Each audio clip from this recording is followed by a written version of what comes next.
Hopefully you've never had the experience of losing your entire WordPress site or even losing a week's worth of work due to a data loss. But one way to be sure it doesn't happen is to have a solid backup plan for your website.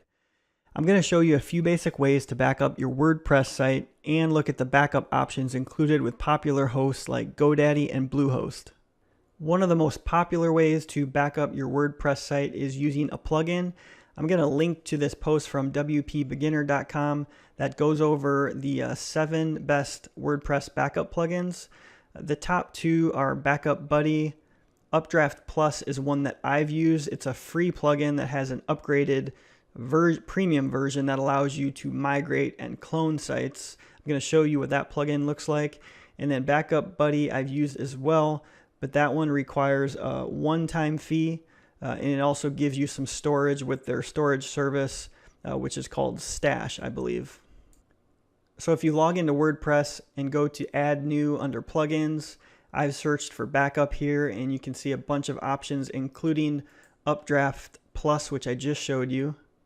So I'm going to install and activate that plugin.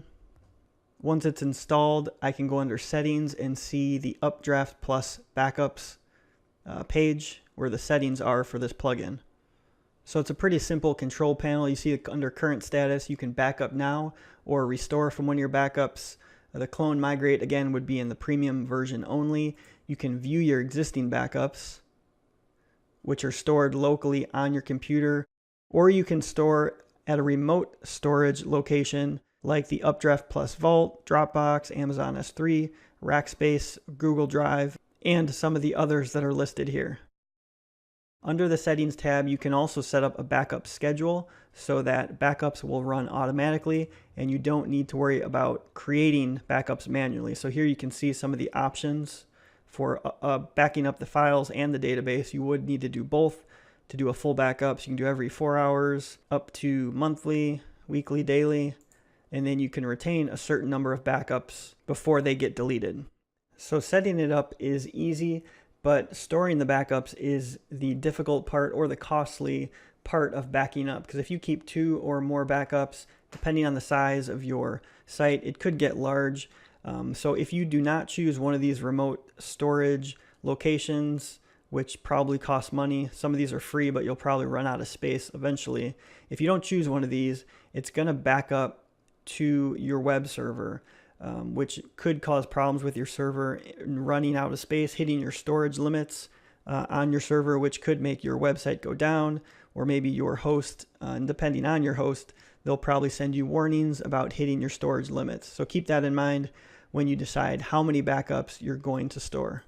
So these backup plugins are a pretty good option for starting backups of your WordPress site on a regular basis at a fairly low cost. I don't personally love this option a lot just because these plugins tend to be bulky. They're going to be running backups on your server at whatever period or schedule you choose, which can cause a high load on your server. Depending on what kind of server you have, it might cause your site to slow down as well. And anytime you have more plugins, it adds complexity to your site. You're going to need to keep them updated. They could interact with other plugins and cause issues with the site. So in my view, the lower number of plugins you have, the better, but these obviously serve a purpose and will be a good option for a lot of people. And if your site doesn't change often, you may not even need to set these schedules. You can just turn it on manual and then download a backup, once a quarter or even once a year if your site doesn't change much, and then just store that on your local computer so it's not on your server. Another option for those of you who have a host that provides cPanel access, which is pretty common with most hosts, is you can contact your host, but they probably have some kind of backup set up because it's standard in cPanel. And you can click on backup here from the main dashboard of the cPanel after logging in. You can also download a full account backup, which would include like email addresses that you might have on this account. So that provides additional protection for all your email messages that might be stored on the server.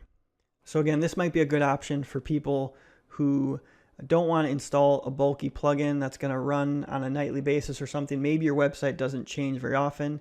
If you have cPanel access or some kind of control panel on your host where you can go download a full website backup and then just store that on your local computer or some other remote storage so you have it in case you ever have a data loss on your web host. If you're not sure what backups you have on your server or what control panel access you have, you can contact your host about that and they should be able to help you out. So I did promise I would show you what some of the more popular web hosts offer in terms of backup.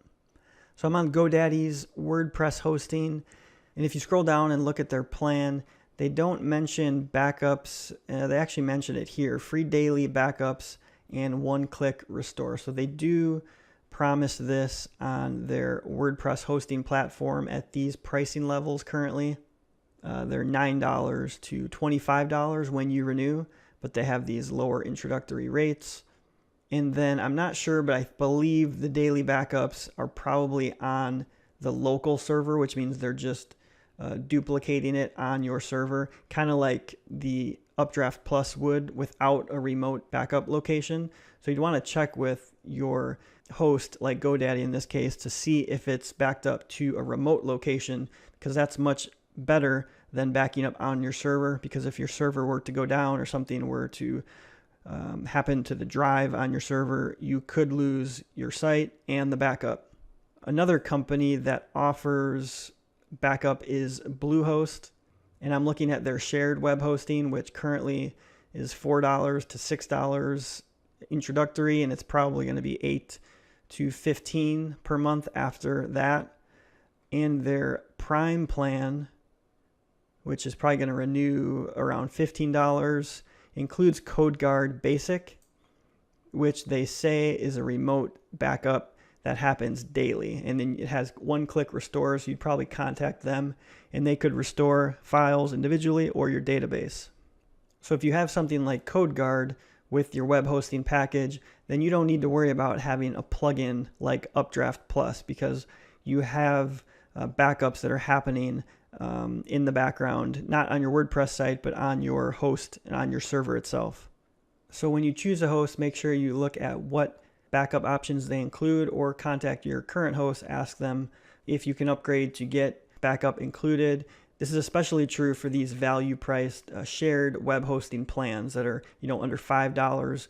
A lot of times you're not going to have backup included, or it's going to be on the local server. You can also look at more premium options like WPengine, which is a higher priced and higher service WordPress hosting platform that's going to include backups. If you're interested in some premium WordPress hosting with more personal level service, I have a dedicated server with Liquid Web that I maintain for a couple hundred WordPress website clients. So the features would be more comparable to a hosting platform that's more premium, like WPengine, for example. And I do have a backup system set up that is remote and continuous, so your site is always backed up. And I have 3 other levels of backups that happen on the server as well, so you don't have to install plugins. As soon as your site is on my hosting, it would be backed up. And there's a bunch of other features like expert WordPress support, uptime monitoring, and then there's options for actually having us update content on your site. So you can check that out at the link below if you're interested, and then check out some of the other links to hosting companies that I recommend. If you have any questions, feel free to comment below and subscribe so you don't miss any of my future videos. We'll see you on the next one.